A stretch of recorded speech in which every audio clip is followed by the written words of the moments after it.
नमस्कार, स्वागत है आपका अपने पसंदीदा प्रोग्राम मेहमान में, जहां हम आपको मिलाते हैं किसी एक खास मेहमान से।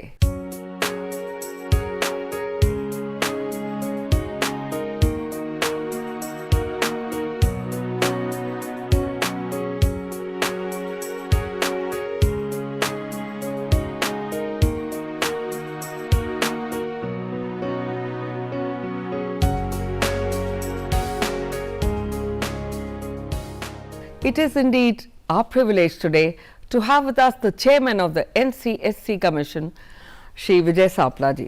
नमस्कार, बहुत स्वागत है आपका। थैंक यू जी। और दूरदर्शन देख रहे सभी श्रोताओं को मेरी प्यार भरी नमस्कार। We are indeed indebted to you, sir, for your time today. Thank you. शुरुआत करना चाहूंगी सर, अगर NCSC की बात करें तो अंबेडकर जी का ध्यान आता है।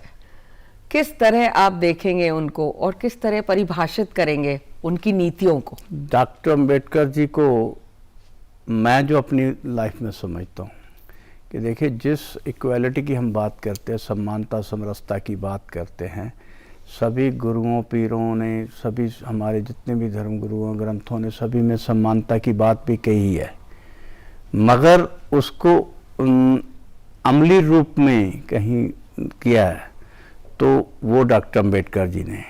तो जहाँ हमारे बहुत बड़े बड़े हमारे धर्म गुरु भी कहीं वो नहीं कर पाए तो डॉक्टर अंबेडकर जी ने किया। तो मेरी परिभाषा, मेरे अनुसार तो भगवान से भी बड़ा कोई चीज़ है तो वो डॉक्टर अंबेडकर जी है।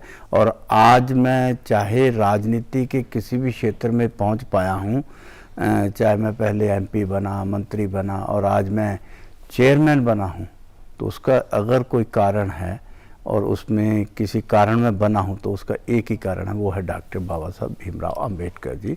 सो उनके प्रति जो हमारी श्रद्धा है वो जितनी हम करें उतनी कम है। तो डॉक्टर अंबेडकर जी तो हम ये कहेंगे कि एक वो शख्सियत जिसका कोई आंकलन नहीं किया जा सकता, वो ऐसी शख्सियत है जितनी करोगे उतनी कम पड़ेगी। तो मैं तो बिल्कुल, and he is the father of our constitution and इतना कुछ उन्होंने किया कि उसका मूल्यांकन करना हमारे लिए सही भी नहीं है, सिर्फ और मुश्किल है। उसके लिए हम सिर्फ उनको संविधान के निर्माता के रूप में या दलितों के नेताओं के रूप में या दलितों के सुधारक के रूप में नहीं, अब ये देश की अर्थव्यवस्था को मजबूत करने में जितनी बड़ी उनकी योगदान है, चाहे रिजर्व बैंक के रूप में है, चाहे वो बिजली के उत्पादन में नेशनल ग्रिड के रूप में है, बड़े बड़े डैम बनाने के रूप में है, और अर्थशास्त्री के रूप में सबसे बड़ा उनका रूप जो है योगदान देश के लिए है। और वैसे तो उनकी सारी स्टडी अर्थशास्त्र पे थी, मगर उन्होंने तो लॉ की तो एक ही डिग्री की थी, मगर वो आज देश के संविधान के निर्माता कहें या आधुनिक भारत के निर्माता कहें, क्योंकि जब उनको हम संविधान के रूप में भी देखते हैं और बाकी अर्थशास्त्री के रूप में भी देखते हैं, समाज सुधारक के रूप में भी देखते हैं, तो हम इस आधुनिक भारत के निर्माता के रूप में भी डॉक्टर बाबा साहब अम्बेडकर को ही देखते हैं। बिल्कुल, और उनके लिए भी जैसे आपके लिए है राष्ट्र सर्वोपरि था। मगर यहाँ मैं जानना चाहूंगी कि बाबा अम्बेडकर की बात करें तो our constitution tells us that it gives us the rights of equality, fraternity and equal rights in every aspect. तो क्या दलित हितैषी होने के नाते और इस कमीशन के चेयरमैन होने के नाते आप किस तरह देखते हैं, are we getting those rights for the Dalits? देखिए, मैंने जैसे पहले शुरुआत की थी कि हमें शिक्षा दीक्षा तो सभियों ने दी और उसको अमली जामा डॉक्टर बाबा साहब अम्बेडकर जी ने पहनाया, मगर डॉक्टर अम्बेडकर जी ने भी ये कहा था कि संविधान चाहे कितना भी बढ़िया हो, मगर उसको अमली रूप में लागू करने वाले अगर उनकी मंशा ठीक नहीं होगी तो ये संविधान कितना भी बढ़िया हो वो अच्छा नहीं होगा। और संविधान चाहे कितना भी कमज़ोर क्यों ना हो, अगर उनके लागू अमल में लाने वाले लोगों की मानसिकता बहुत ऊंची है तो ये संविधान अपने आप में बहुत बढ़िया होगा। तो यहाँ पर ये बात है कि संवैधानिक रूप से तो अधिकार मिले, मगर वो प्रैक्टिकल रूप में कहीं ना कहीं फिर भी उस चीज़ों से पीड़ित रहना पड़ा, जिस कारण ये जब प्रिवेंशन ऑफ एट्रोसिटी एक्ट भी आया, और एक्ट आने के बाद भी जब उसको भी पूरी तरह से लागू नहीं हुआ तो उसकी देख रेख के लिए 1992 में SC/ST कमीशन आया। और SC/ST कमीशन का काम जब बढ़ा, क्योंकि SC का काम भी बढ़ा और बढ़ा, और तब SC और ST के दोनों कमीशन किए गए। SC अलग किया गया, SC शेड्यूल ट्राइब्स को अलग किया ST, गया। हाँ, और SC के पहले अध्यक्ष के रूप में सूरजभान जी 2004 में उनको बनाया गया। और मुझे इसका सौभाग्य छठे अध्यक्ष के रूप में या छठे चेयरमैन के रूप में मुझे ये सौभाग्य प्राप्त हुआ है। सो ये कहीं ना कहीं वो मानसिकता आज भी काम करती है, जिस कारण हमें इन चीज़ों की ज़रूरत पड़ी है।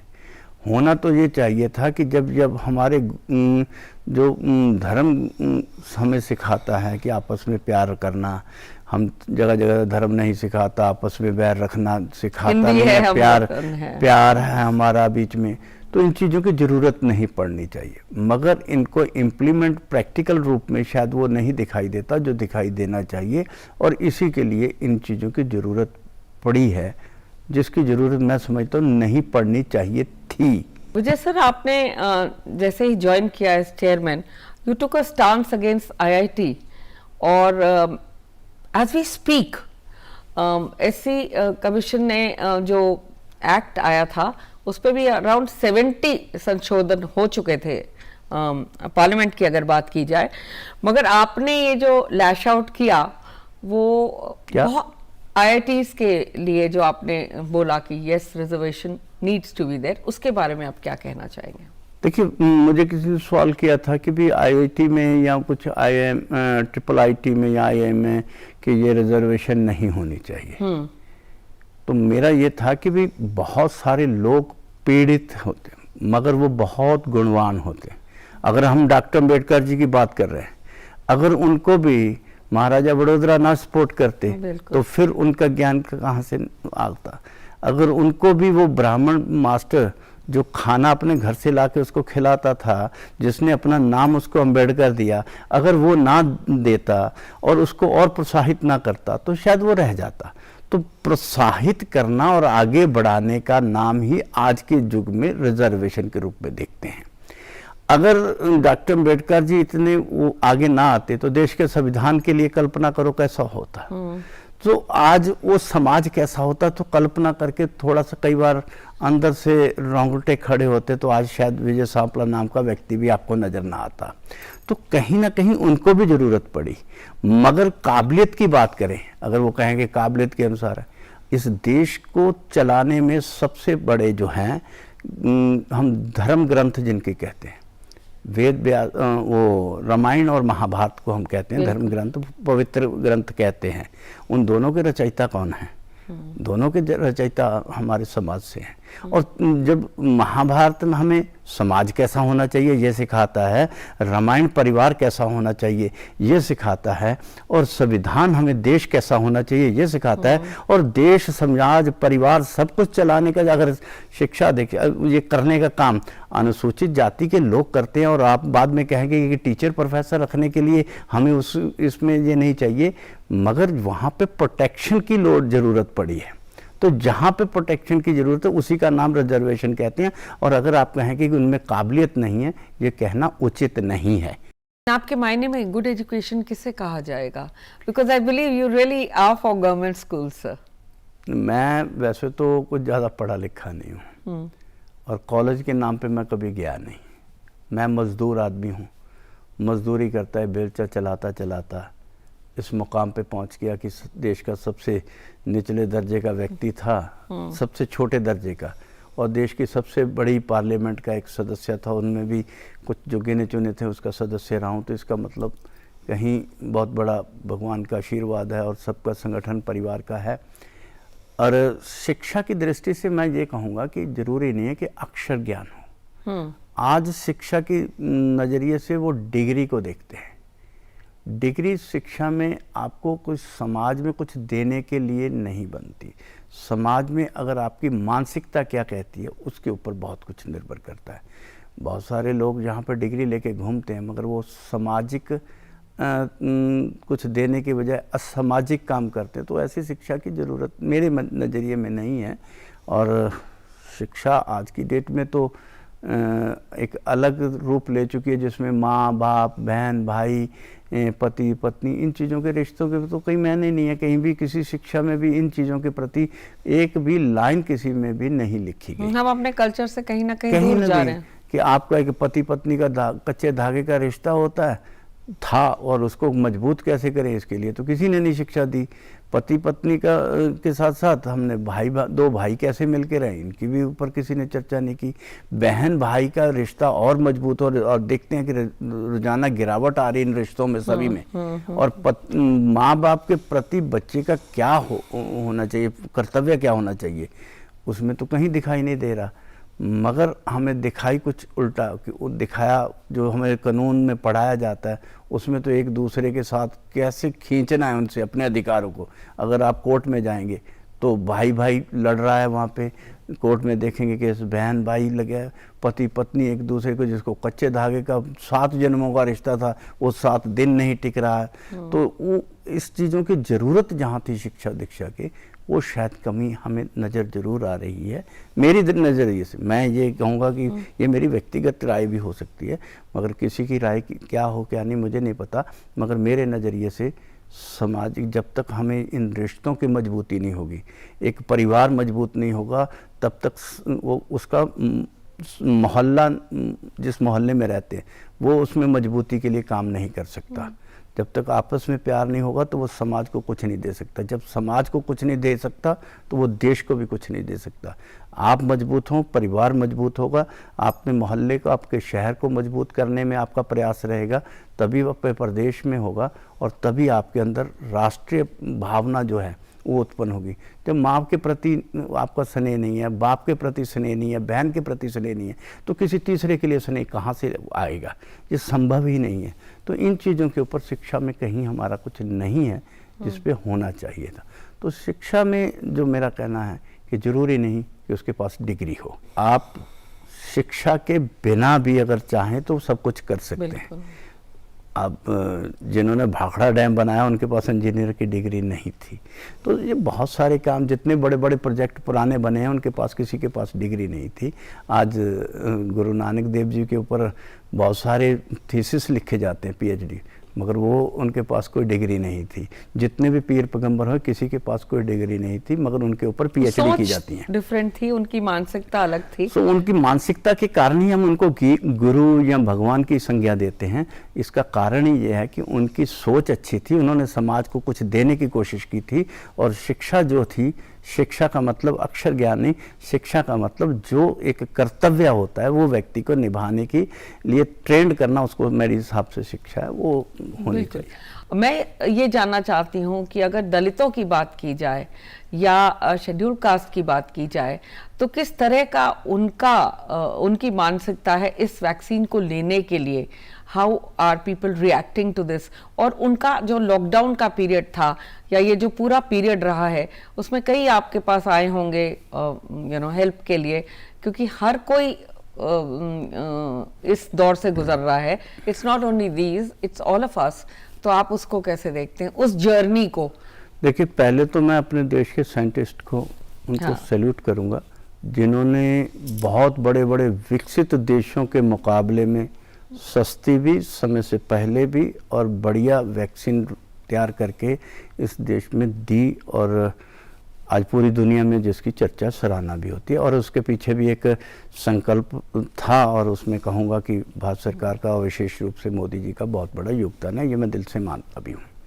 दूसरा, जहाँ तक पूरा देश कहेंगे पूरी दुनिया इसके कोरोना काल में प्रभावित हुई है, तो दलित समाज भी प्रभावित हुआ है। तो इसमें मैं ये कहूँगा कि प्रभावित दलित समाज हुआ तो मैं तो कहूँगा इंसान प्रभावित हुआ है। उसमें हर तरह के बड़े बड़े इंडस्ट्रियलिस्ट भी हुए हैं, और उनको भी आज आकाश से नीचे आते हुए देखा है, अर्श से फर्श पे आते हुए देखा है।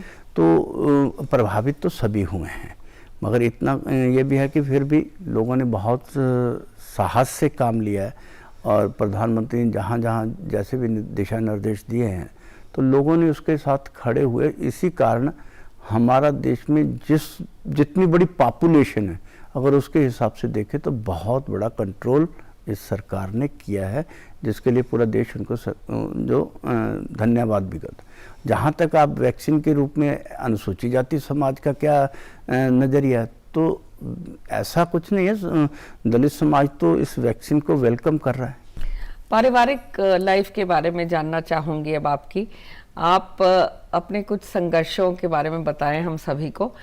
You started your journey in many levels in life, फिर आपने बीजेपी क्यों ज्वाइन की? आज जब मैं राष्ट्र प्रेम की बात करता हूँ, देश के प्रति जो एक नेशनल स्पिरिट होनी चाहिए थी, वो कमी को देखता हूँ। तो अगर उसकी पूर्ति के लिए मैं देखता हूँ तो मुझे एक ही ऑर्गेनाइजेशन नज़र आई, वो थी राष्ट्रीय स्वयंसेवक, और उसको इसलिए मैंने अपने दिल से अपनाया भी है। और मेरे तो बहुत सारे रिश्तेदार परिवार शायद उसका विरोध भी करते होंगे, मगर क्योंकि राष्ट्रीय परमोधर्म है, पहले राष्ट्र है, फिर मेरा संगठन है, फिर मैं हूँ, ये जब बात आती है तो इसका मतलब मैं तीसरे नंबर पे हूँ। मगर मेरे लिए सबसे पहले मेरा देश है, नेशन फर्स्ट, देश है पहले, फिर मेरे कोई भी ऑर्गेनाइजेशन, चाहे वो आरएसएस हो तो चाहे वो भारतीय जनता पार्टी हो, फिर मैं हूँ। तो जब ये बात आती है तो नेचुरली एक स्वाभाविक रूप से भी, एक इमोशनल रूप से भी कह सकते हैं कि उनके साथ लगाव मेरा होना ज़रूरी था। सो इसलिए मैंने इन चीज़ों को ज्वाइन किया, और आज मैं गर्व से कह सकता हूँ कि मैंने ऐसी संगठनों को के साथ अपने आप को जोड़ा है, जिन्होंने देश के साथ साथ एक गरीब की भी सुनी है। नहीं तो मैं तो एक मजदूर आदमी था, मैं तो बेलचा चलाने वाला। 11 साल मैंने सऊदी अरब में काम किया। हाँ, उसके बारे में भी बिल्कुल। और 11 साल मैंने सऊदी अरब में काम किया। हाँ। तो नेचुरली है कि उस वक्त मैं कभी सोच भी नहीं सकता था। तो यहाँ पर आया तो मैंने राजनीति को ज्वाइन भी किया, और परिवार ने मुझे बहुत बड़ा सहयोग दिया है। और अगर मैं परिवार की बात करूँ तो जहाँ पत्नी और बच्चे तो हैं, मगर माता जी भी हैं, मगर बड़े भाई का बहुत बड़ा सहयोग रहा। नहीं तो आज की डेट में जब काम एक आदमी ना करे और दूसरा करे तो ये थोड़ा सा खटास रिश्तों में आती है। मगर मेरे भाई ने मुझे कहा कोई चिंता नहीं करनी, मैं संभाल लूँगा, अगर आप लग गए हो, आपकी इच्छा। पहले उन्होंने मेरा बड़ा विरोध किया कि राजनीति मत करो, मगर जब हम चले गए तो बाद में उन्होंने इतना सहयोग किया, तो मैं उसकी बयान भी नहीं कर सकता कि बहुत सारे कष्ट उन्होंने देखे होंगे, मगर मुझे कष्ट कभी नहीं आने दिया। और मैंने तो अक्सर ये कहा है कि भाई अगर मुझे कोई पूछे कि आपने भगवान को देखा है, तो मैं अपने बड़े भाई को, क्योंकि मैं इतने 2 लाइनों में उसको इतनी छेती से इतनी जल्दी से उसका व्याख्यान नहीं कर सकता, मगर जब कोई पूछता है कि भगवान को देखा, तो मैं अपने बड़े भाई को देख के कह सकता हूँ कि हाँ मैंने भगवान देखा है। कि भगवान से हम क्या क्या ले सकते हैं, शायद मुझे उससे ज़्यादा भी मुझे दिया।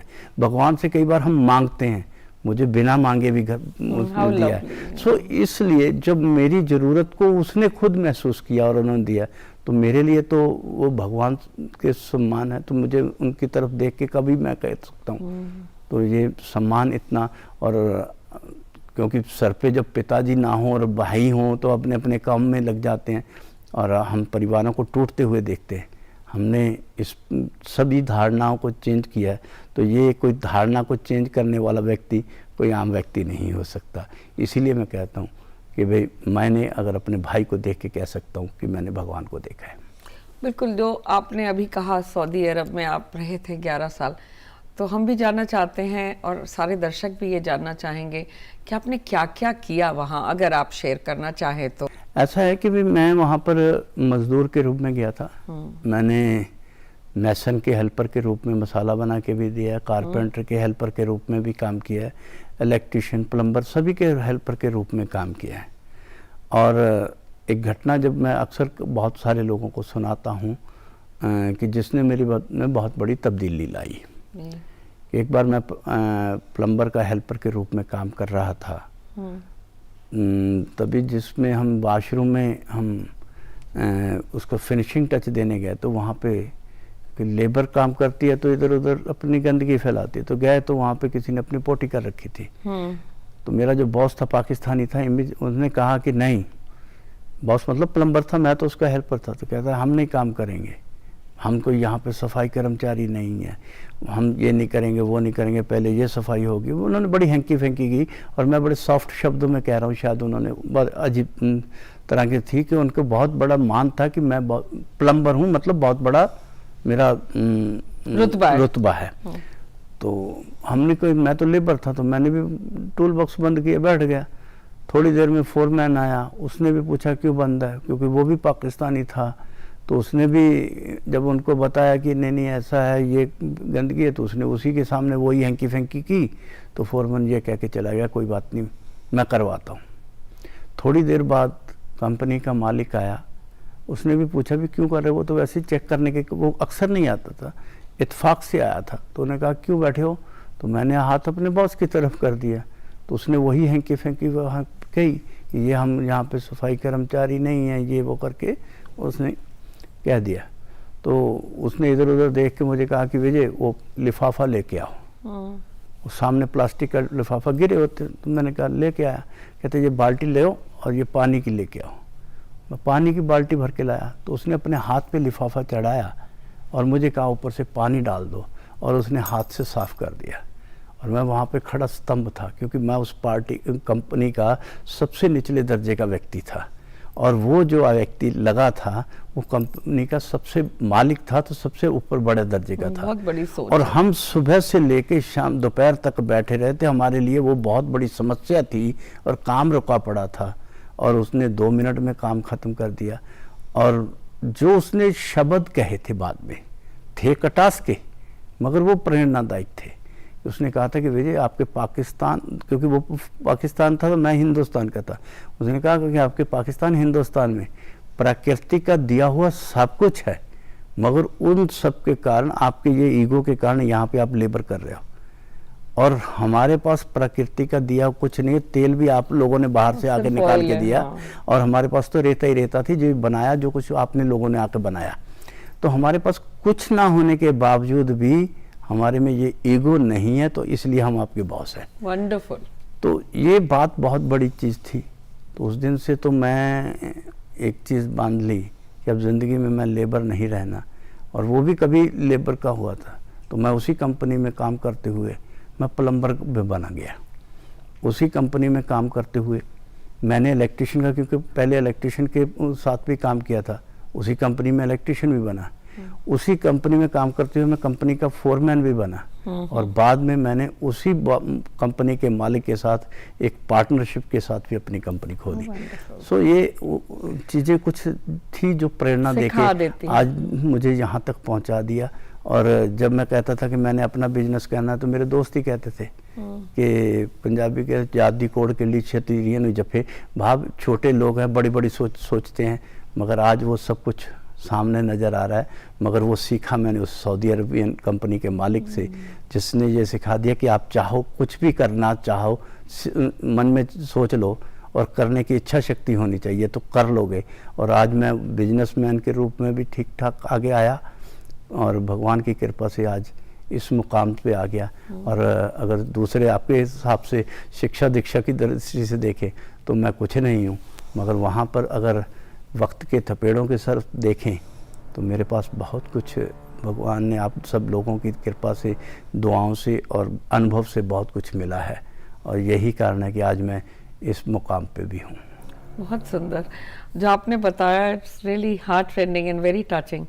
अब चलते चलते मैं आपसे ये भी जानना चाहूँगी कि आप अपने परिवार को टाइम कैसे दे सकते हैं, क्योंकि एक नेता या एक चेयरमैन का काम बहुत कठिन होता है, समय कम मिलता है, पर फिर भी आपने कुछ 29 साल से या 30 साल से डिनर अपनी पत्नी के साथ ही किया है। 26 साल तक, क्योंकि परिवार को परिवार भी बनाना होता है। तो मैंने कहीं भी रहा हूँ पंजाब में, बाहर गया तो मैं कह नहीं सकता, मगर पंजाब में कहीं भी था तो हम खाना इकट्ठा खाते थे, ताकि उसमें परिवार जुड़ाव रहे। जब पत्नी को पता है कि मेरा पति भूखा आएगा, उसने मेरे साथ ही खाना खाना है, उस एहसास को, जिसको मैं कह रहा था कि पति पत्नी के रिश्ते को मजबूत करना कैसे, इसको कोई नहीं सिखाता, मगर मुझे मेरे बुज़ुर्गों ने सिखा दिया इन वक्त के कि अगर परिवार को इकट्ठा करने के कुछ तरीके भी हैं।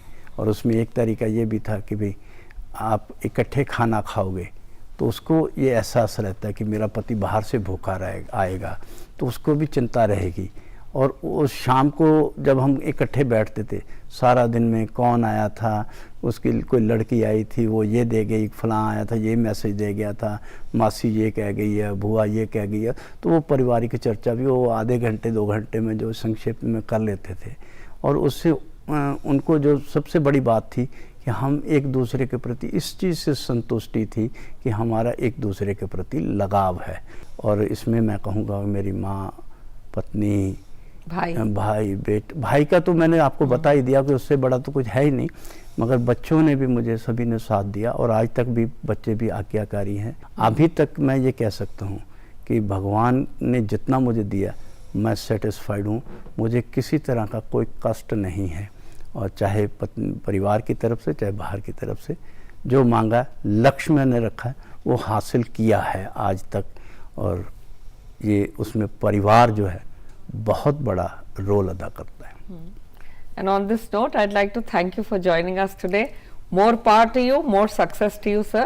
Thank you so much. Thank you. धन्यवाद सभी. And to all our viewers, this was a conversation with Shri Vijay Sampla, who's the chairman of NCSC, and he told us a very, very important thing, that it is in giving that we receive. आप सभी जुड़े रहिए, देखते रहिए अपना पसंदीदा programme मेहमान। दीजिए पूरी टीम को इजाजत। नमस्कार।